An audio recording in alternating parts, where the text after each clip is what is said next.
Umano'y milyon-milyong pondo mula sa mga ghost flood control projects ang ginamit para pondohan ang investigasyon ng International Criminal Court laban kay dating Pangulong Rodrigo Duterte. Alamin kung sino ang may sabi nito sa report ni MJ Mondihar. Alam mo, yung mga ebidensya na yan, nakalap yan dahil yan sa pagsusumikap ni Speaker Romualdez at ni Saldico. Sila talagang nasa likuran ng pagpatakbo ng investigasyon, pagpapasok sa ICC dito sa Pilipinas. Kahit sinasabi natin na walang jurisdiction ng ICC, pero still sila ang nag-entertain.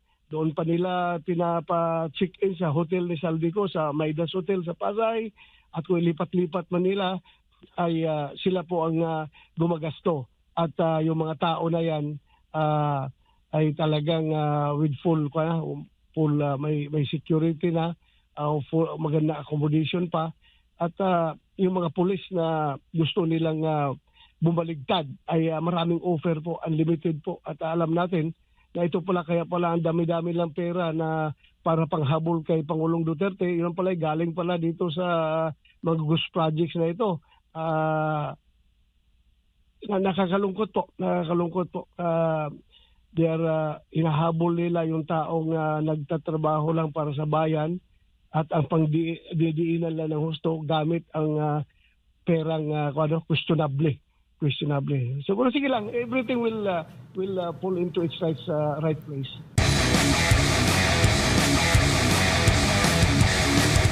Kaugnay naman sa ICC case, no? May bago pong update mula po sa International Criminal Court, and yung ICC prosecutors formally kinasuhan po si FPRD ng 3 counts, no, ng murder as of September 2022. Kaugnay po sa sinasabi nilang EJK na sali doon sa unang count yung kanyang panahon as Davao City Mayor, at yung paghahabol sa ikalawang count yung sa high value targets, at yung count 3 yung sa issue po ng laban kontra illegal na droga sa panahon niya bilang presidente ng Pilipinas. Anong masasabi mo po dito, sir?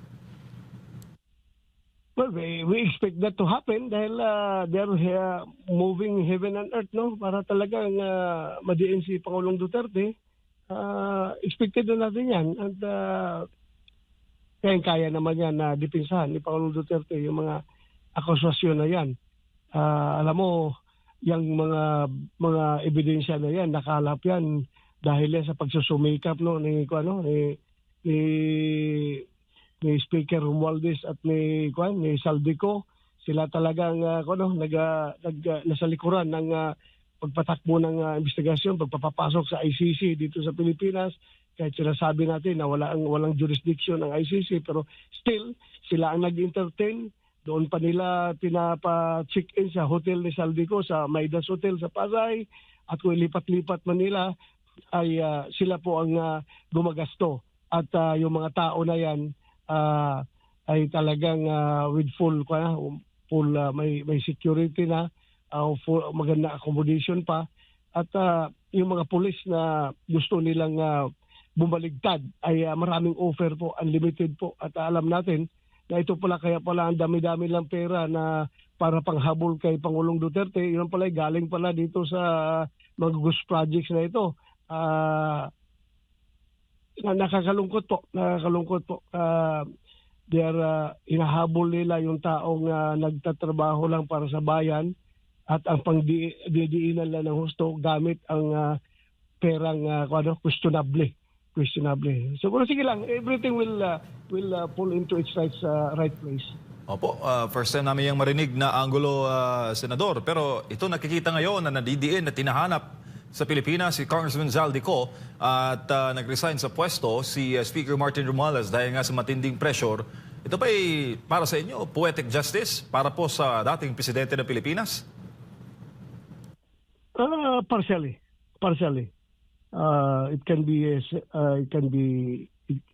considered as poetic justice, pero hindi pa talaga total poetic justice yan dahil kulang pa.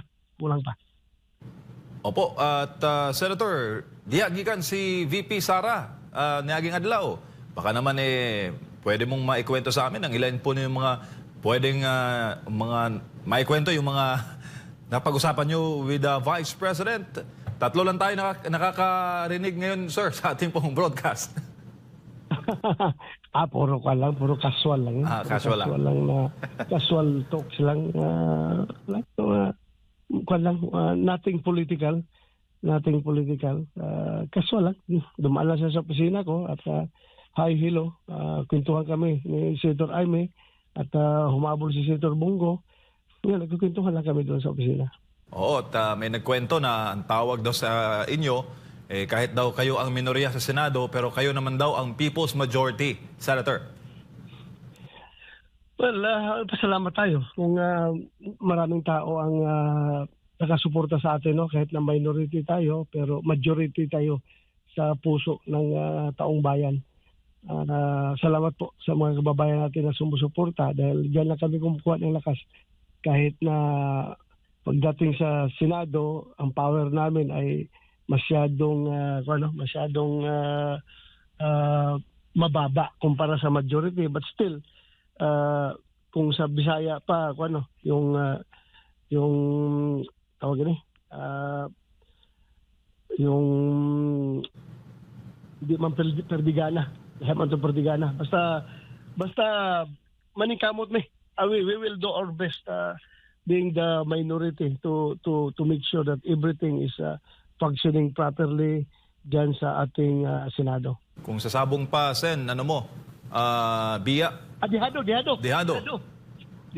Oo, dihado ang tawag kahit na dihado ta, kumbati gihapon ta, muaway gihapon ta. Di ta pwedeng dili ta mo shuffle gid maayo. Opo. Sir, last na lang bago si Jade ulit. Ano pong masasabi ninyo na sa flood control investigations, kahit na nangyari ngayon na matindi ang mga pagbaha, last SONA ng Presidente last year, sinabi niya mahigit 5,000 na mga flood control projects na natapos, napondohan. After noon, na-fact-check siya ng kalikasan, binagyo, at lumitaw itong mga pag-ulan. This year naman, mga pag-ulan na naman. Ngayon, may bagyong Nando, may bago na namang sama ng panahon na papasok sa Pilipinas. Pero, kung titingnan nun po, sir, at the top of the dome, Duterte pa rin ang suspect dahil nire-rewind yung investigasyon at tinuturo doon sa past administration. Ano masasabi mo doon, sir? Sige lang, hayaan mo na sila kung meron silang naratibo na ganon, kung meron silang plano na ganon, na ilihis patungo kay Pangulong Duterte. Sige lang, andyan man kami. We are there to not to defend the Duterte, no. We are there to see to it that balance at fair ang magiging investigasyon. Hindi pwedeng basta-basta nila ilihis kung saan nila gusto dadalhin yung direksyon ng investigasyon dahil nga sinasabi nga natin palagi kapag ang investigasyon ay hinahaluan ng pamulitika, walang mangyari sa investigasyon natin. Walang mangyari. Para na rin tayong nagdrama-drama. Kaya kailangan talaga na sabi lang, may korupsyon sa panahon ni Pangulong Duterte, then imbestigahan natin. Kayo mag-alala, imbestigahan natin yan. Hindi walang exempted dito. Gagawin natin yan kung mayroong korupsyon sa panahon ni Pangulong Duterte. Pero alam natin na laganap itong mga sinasabi ng mga naglabasan na mga revelations ng mga resource persons na ating napakinggan, ay lahat naman ito 22, 23, 24, gano'n na mga panahon. So, unahin natin ito. Andito yung andito yung umuusok, andito yung smoking gun. Sundin natin kung saan yung smoking gun. Andito pa. Wag mo na magpaputok ng ibang baril para malihis yung ating atensyon. Tingnan natin, kung pupunta doon, darating tayo sa Pangulong Duterte na sabi nga nila, ang coverage daw sa ICI ay hanggang doon sa panahon ni Pinoy pa, para hindi alata na ang hinahabol panahon ni Duterte inatras konti gamay dito sa panahon ni Pinoy. Then silang we will not block, we are not going to impede any investigation. So makita man natin kung anong kalabasan yan. Basta importante wala tayong agenda na politika. Ang ating agenda dito is mapapanagot kung sino man ang nagpulsa itong limpak-limpak na trilyon na salapi na nawawala dahil sa mga ghost at inferior flood control projects, at pagkagawa tayo ng legislation para hindi na ito maulit in the future. Yan ang importante dyan sa Senate investigation in aid legislation para makagawa tayo ng mga batas na mabawasan kung hindi man totally mawala itong corruption na ito. Opo. Senator, si Jade po ulit ito. Kahapon ay may pahayag din po si Presidential Communication Undersecretary Claire Castro na handa raw magpaimbestiga si Pangulong Bongbong Marcos Jr. Tungkol sa pagtanggap umano niya ng milyong campaign contributions mula sa mga kontratista noong 2022 elections. Ano naman po ang inyong masasabi dito? As I've said, lahat ng hakbang na dapat gawin para malaman itong lahat-lahat ito, gawin nila. Opo, at nakikita ho ba ninyo na seryoso ang Pangulong Bongbong Marcos Jr. sa paglaban sa korupsyon? That I cannot tell personally. Hintayin na lang natin. I am more interested on the results, not on the pronouncements. Opo. Hindi ako masyadong nakatutok sa pronouncement. Sa results ako. Hintayin natin kung ano magiging resulta. Alright. Senator, siguro huling mensahe po ninyo para sa ating libo-libong mga kababayan na nanonood po ngayon sa ating social media. Sa ating mga kababayan, ako po'y nakikiusap sa inyo na huwag nating tantanan yung ating interest, yung ating kagustuhan na imbestigahan itong corruption na ito kasi grabe na ito. Ito kung sa English ba, this is enslaving our future generations. Wala pa silang kamuwang-muwang sa mundo, hindi pa sila pinanganak pero meron na silang utang na haharapin pagdating ng araw na sila magiging capable of paying their jobs at paying their debts individually. Meron tayong dapat na contribution na sa utang ng ating bayan.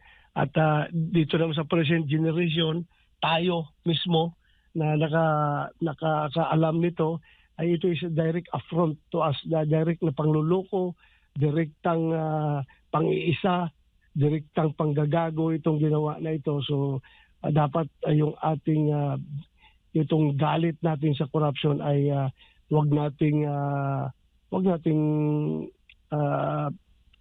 timutan, wag nating ihinto, kundi ipagpatuloy natin hanggat maayos na itong lahat.